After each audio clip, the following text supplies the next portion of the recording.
Hi everyone, welcome to our YouTube channel Black Diamond. BCCL की ओर से यानी कोल इंडिया लिमिटेड की सब्सिडरी कंपनी की ओर से एक न्यूज़ आ रही है कि इनमोसा की ओर से कोल कर्मियों को कोविड अलाउंस देने की मांग की गई है।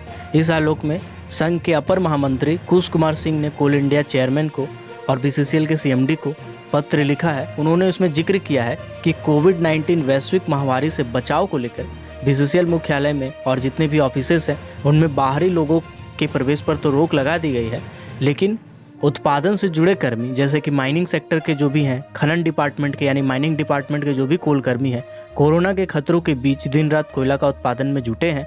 उन्होंने ऐसे कोल कर्मियों को कोरोना वॉरियर्स मानते हुए खदानों में कोरोना से बचाव का समुचित व्यवस्था करने तथा कर्मियों को प्रोत्साहन के लिए कोविड अलाउंस देने की मांग की है।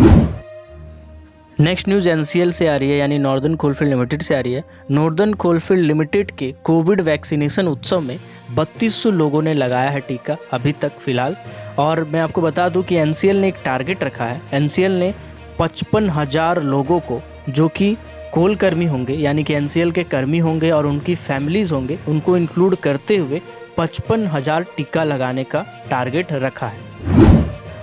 नेक्स्ट न्यूज़ बीसीसीएल की ओर से आ रही है। बीसीसीएल में अब मेंटेनेंस को लेकर बीसीसीएल अपने टाउनशिप जो है वो ठेके पर देगी यानी कॉन्ट्रैक्ट पर देगी। बीसीसीएल अपने टाउनशिप का रखरखाव करने के लिए शुरुआत में ही कोयला नगर, जगजीवन नगर और कार्मिक नगर को टेंडर निकालने के लिए मंजूरी दे दी है और एक हफ्ते के अंदर इसका टेंडर ई टेंडर यानी वेबसाइट के जरिए टेंडर निकाल दिया जाएगा और इसके लिए विभिन्न कंपनियों से एप्लीकेशन मांगा गया है। अब इस पे फिलहाल एप्लीकेशन आने के बाद ही पता चलेगा कि कितनी रुचि कितनी कंपनीज ले रहे हैं। हालांकि बीसीसीएल के महाप्रबंधक सिविल एसपी घोष के मुताबिक फाइनेंशियल रखरखाव के लिए एक कॉल सेंटर भी बनाया जाएगा, जिसके तहत कोई भी कर्मचारी का एक मोबाइल नंबर रजिस्टर किया जाएगा और उसी फ़ोन के जरिए यानी जो रजिस्टर मोबाइल नंबर होगा उसी से जब अगर कॉल करेंगे कोल कर्मी तो उसकी शिकायत सुनी जाएगी। यह first come first serve basis पे यानी पहले आओ पहले पाओ की तर्ज पर काम होगा इसमें। और जो भी वैध मकान है यानी जिसमें वर्तमान में कोई कोल कर्मी रह रहे हैं वैध तरीके से, उन्हीं की मरम्मत की जाएगी या उनकी फरियाद ही सुनी जाएगी। बाकी जो भी बीसीसीएल क्वार्टर जो कब्जा पर है या फिर जो अवैध तरीके से रह रहे हैं या अवैध तरीके से किराए पर लगा कर रह रहे हैं, उनके क्वार्टर्स की मरम्मत नहीं की जाएगी। शुरू में 2 वर्ष के लिए यानी 2 साल के लिए टेंडर निकाला गया है रखरखाव के लिए और इस टेंडर को, इस काम को देखते हुए ये देखा जाएगा कि 2 साल में परफॉर्मेंस कैसा रहा है हर कंपनीज का और उससे कितना फ़ायदा या कितना घाटा हुआ है।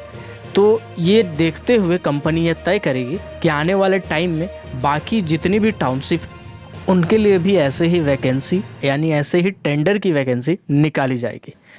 इस टेंडर के लिए बीसीसीएल ने राशि भी निर्धारित कर दी है। 5 करोड़ रुपए की राशि तय की गई है और इसमें सड़क और नालियां शामिल नहीं होंगी, सिर्फ जो आवासीय भवन है जैसे दरवाजा, खिड़की, प्लास्टर आदि, वही सब चीज़ इसमें शामिल होंगी। Next is Coal India Limited से आ रही है। कोल इंडिया लिमिटेड और उसकी अलग अलग सब्सिडरी कंपनीज में फिलहाल सीएमडी और निदेशक का इंटरव्यू नहीं हुआ है, जिसके कारण बहुत सारा पोस्ट जो है वो खाली है। करीबन 17 पोस्ट का अभी तक इंटरव्यू होना था जो कि नहीं हो पाया है। मैं आपको बता दूं कि कोल इंडिया में किसी भी कंपनी, कोल इंडिया या कोई भी सब्सिडरी कंपनी होती है, उसमें अगर निदेशक यानी डायरेक्टर या सीएमडी का अगर चयन करना होता है तो 1 साल पहले विज्ञापन निकाल दिया जाता है और 6 महीना पहले public sector enterprises selection board के नाम पर वह अनुशंसा कोल मंत्रालय के पास भेज दिया जाता है।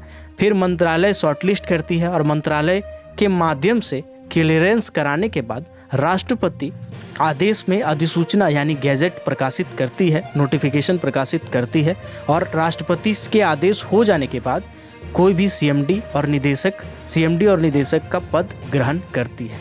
तो ये पूरा का पूरा प्रोसेस होता है जो कि कोविड-19 के चलते, कोरोना महामारी के चलते बहुत सारी जो प्रक्रिया है इसमें अभी तक हो नहीं पाई है, चयन प्रक्रिया हो नहीं पाई है। करीबन 1 साल से अधिक समय के लिए इंटरव्यू नहीं लेने के कारण यह महत्वपूर्ण पद खाली है।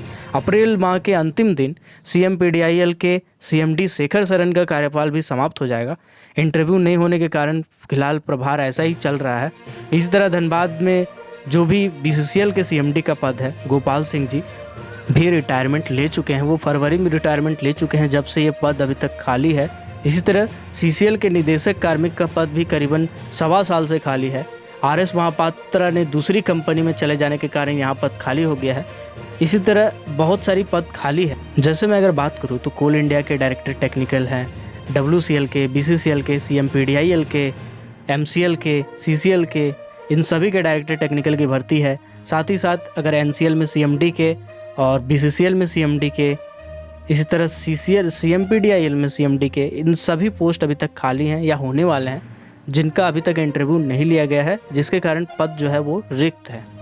ऐसे ही कोल सेक्टर, मेटल माइनिंग और पावर सेक्टर से रिलेटेड हर छोटी बड़ी खबरों से अपडेट रहना चाहते हो तो हमारे चैनल ब्लैक डायमंड को सब्सक्राइब करके बेल आइकन को जरूर प्रेस कीजिएगा, ताकि जब भी मैं वीडियो डालूं नोटिफिकेशन सबसे पहले आप तक पहुंचे। Keep watching, keep supporting, till then, जय हिंद।